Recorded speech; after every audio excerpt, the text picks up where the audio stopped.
If you've ever thought about creating a mobile gaming channel, or you're just curious about how they pull it off, well, stick around because I have a very special guest to tell you all about it. Hi and welcome to Creator Fundamentals. My name is Dan Courier and I am here to help you build a foundation for YouTube success. Today I have a very special guest and his name is Famous from FLW Videos. He has a successful mobile gaming channel here on YouTube and he's going to share with you some tips about how mobile gaming works and what it takes to get into it. Take it away, Famous. What is up, everybody? This is Famous. I want to say thank you to Dan for having me on Creator Fundamentals. What I wanted to talk to you about today is mobile gaming.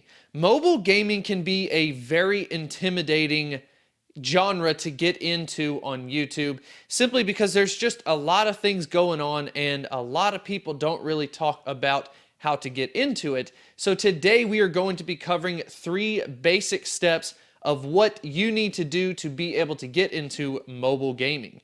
So the first step that we are actually going to do is kind of the end result once we figure out how to do something, and that's going to be the setup. So when we are talking about a setup, you need to decide how complicated do you want to be. Do you want to go with something simple like this where you're just capturing the screen?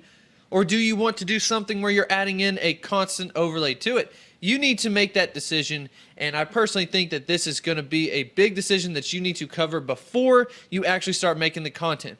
Obviously, when you go with something more elaborate like this, you are going to need something like OBS to be able to perform that, and then you could go with something simple as well. You just need to look around in your industry. You need to know how people are doing this. What are they using on their videos? Are they doing it the same way that you want to do it, or do you want to change it? This is something that doesn't happen in the Pokemon Go community, doing a typical overlay like this, but I really like to do this when I just need to capture my screen. So all you need to do is just make sure that you know exactly what you want to do and try to stand out in your community.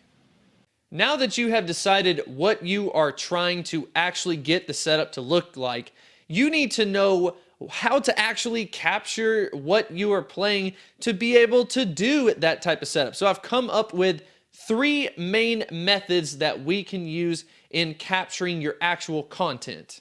The first step would be actually capturing your phone screen. For Android, what I would recommend is going to be an app called Mobizen, A to Z Screen Recorder, and then also the YouTube gaming app is also capable of recording your screen as well. For Apple users, currently Apple doesn't really allow a way for you to capture your screen, but in the new iPhone 8s when they come out, supposedly there will be that option. So all you have to do is just wait a little while to do that. Okay, so the app that I use is something called Mobizen. Mobizen is something that I have been using actually for a while and I really do enjoy it. I'm going to show you how to use it. So what I'm going to do is have something up in the background so I can go to record it.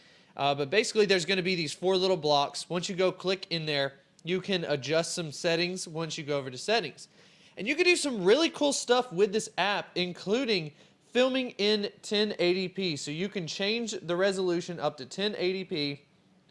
And then you can actually make it 60 frames per second, which is really helpful. And then also you can enable something called clean recording mode, which means that even though this is here right now, what's going to end up happening is once I film, the film is not going to have that little logo on it.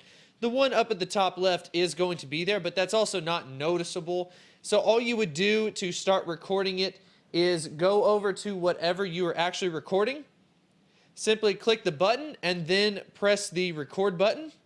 It'll count it down, and then once it starts counting it down like that, you are actually recording right now, and then once you are done, you can just simply go down, press stop, and then you can cut your footage on your actual video and then not show all of this footage that's actually showing right now.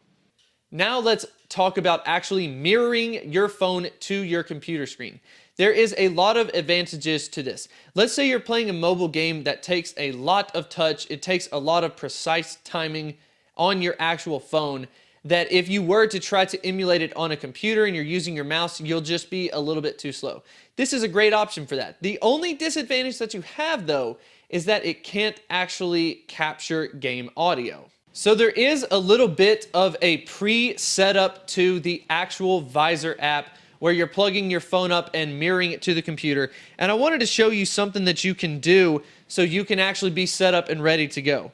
You need to go over to settings on your phone, go ahead and scroll down, and then you need to go to where it says developer options. When you see developer options, you need to click it 10, 15 times, and eventually it will unlock it. Once you unlock it, it will look like this, and then once you click on it, just scroll down, and then you're going to see something called USB debugging. You need to make sure that that is enabled. I highly recommend everyone to be able to do this so you have more flexibility when you are recording. So a really cool app that you can use to show your phone in actual live time is something called Visor. Visor is really cool to where you can just literally do something on your actual phone, like I said. And what I'm going to do is I'll go ahead and start recording along the same time so you can see exactly what I'm doing on my phone as well. But basically, you can go in, you can do whatever you need to do, and it gets displayed on the screen. Now, you can do some really cool stuff where you can basically expand it out. You can do a ton of stuff. And then in OBS, you can actually capture your screen so you can use it for some overlay. So if you were needing to play some type of mobile game, you can play it in real time. This is perfect for something like live streaming, where you're going in and playing a game actually live and you're not having to use the type of computer. Now, one disadvantage to this though is that this method through the USB cable does not capture volume. So what you would have to do is turn on the game volume for your phone and then simply turn it up. And then once you turn it up, your microphone is going to be able to capture it as well. That's what a lot of people do, but that is a little bit of a disadvantage from that. So the backup option that we have for that is actually using an emulator on your computer. The third and final option that I'm going to be showing you today on how to actually capture your content is to use an actual emulator. There is an application called BlueStacks that a lot of people use. You can also use something called Mimu as well. But basically what you do is you have a fake phone on your actual computer, and what that allows you to do is actually play mobile games on your computer. The only disadvantage is that you have to actually use your mouse, so you can't use some type of touch screen like you would be able to on your phone. So remember that. So we're going to go ahead and pull up Clash Royale as an example, and as you will see here, what's going to end up happening is it actually builds an overlay for you, which is nice. So if you just wanted to capture your overall screen, you actually could do this if you wanted to. I highly wouldn't recommend it though, just because this is something more generic that everybody is going to have.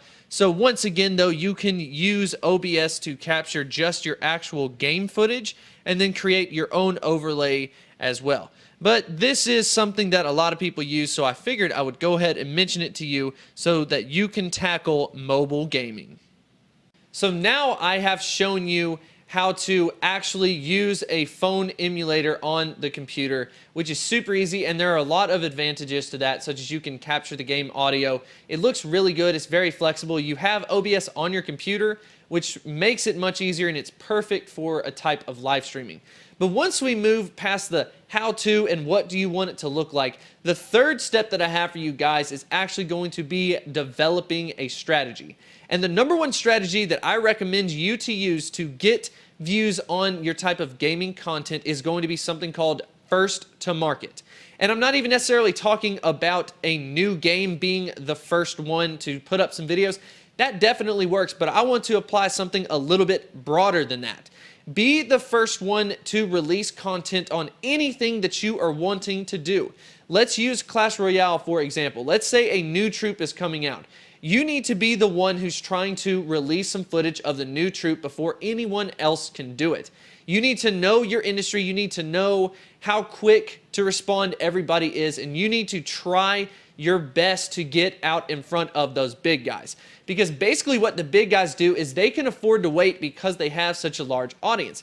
They may see that you put up a video and go, oh my gosh, this small YouTuber got 10, 20, 30, 40,000 views on this. I need to make a video on it. And then usually at that point, they end up, obviously trumping you in that manner. But you got all of the views before they actually made the video. And being the first to market in that case is something that I have seen a lot of success with on my channel, because I personally try to get out there before anybody else does.